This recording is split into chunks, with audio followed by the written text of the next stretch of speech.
है। जो 1.5 साल का कार्यकाल राजस्थान में जो भाजपा की सरकार है उसका गया है, उस 1.5 साल के अंदर इन्होंने एक भी वादा जो किया था जनता से वो पूरा नहीं किया है।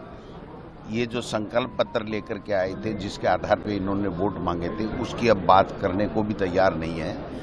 मुख्यमंत्री जी केवल और केवल भाषण तक सीमित हो गए हैं और भाषण भी वही देते हैं जो पर्ची दिल्ली से आती है। ब्यूरोक्रेसी पूरी हावी है, भ्रष्टाचार इस कदर बढ़ गया है, अपराध इस कदर बढ़ गए हैं कि किसी तरह की कोई जवाबदेही सरकार में देने वाला नहीं है। मंत्री और विधायक अनर्गल बयानबाजी दे करके केवल माहौल दूषित करने का, जहर घोलने का काम कर रहे हैं।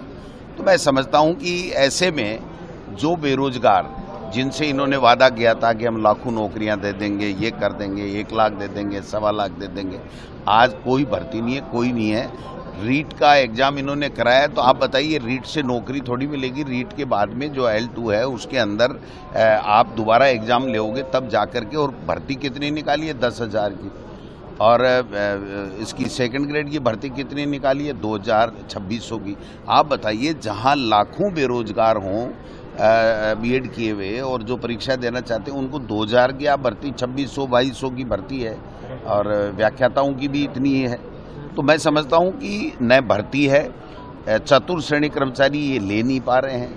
800 कामों की समीक्षा करने की बात कर रहे थे, उन समीक्षा का क्या हुआ पता नहीं। परिसीमन के नाम से राजनीतिक द्वेषता के आधार के ऊपर, दुर्भावनाओं के आधार पर पंचायतों को तोड़ा जा रहा है, मरोड़ा जा रहा है, बिना कोई नियम, बिना कोई।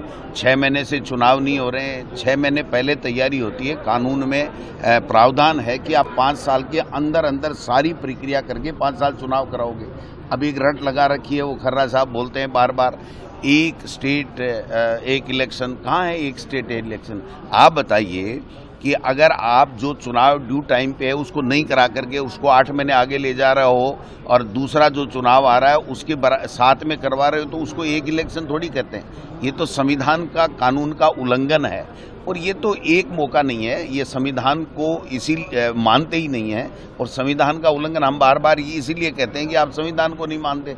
5 साल के अंदर अंदर इनको, जो ग्राम पंचायतों का कार्यकाल नवंबर में पूरा हो रहा था, नगर निकायों का, और उसके बाद में जनवरी में ग्राम पंचायतों का, क्या हुआ साहब? आज तक चुनाव नहीं कराए। परिसीमन के नाम से रोजाना जो है उल्टे सीधे फैसले, कोई नियम नहीं है। 2011 की पॉपुलेशन से जो नियम है उस नियम को तोड़ करके और अपने राजनीतिक फायदे के लिए कर रहे हैं। एक ऑफ द रिकॉर्ड कमेटी बना रखी है, सरकार करती है परिसीमन, डिपार्टमेंट करता है, और आखिरी में मुख्यमंत्री और वित्त मंत्री की हैसियत से उनको परमिशन मिलती है। क्या है साहब? राजेंद्र जी राठौड़ साहब क्या हैं? अरुण चतुर्वेदी जी क्या हैं? घनश्याम तिवारी जी क्या हैं? वो OTS में बैठ करके अधिकारियों को धमकाते हैं, अधिकारियों पे दबाव देते हैं, CMO में वो मीटिंग लेते हैं।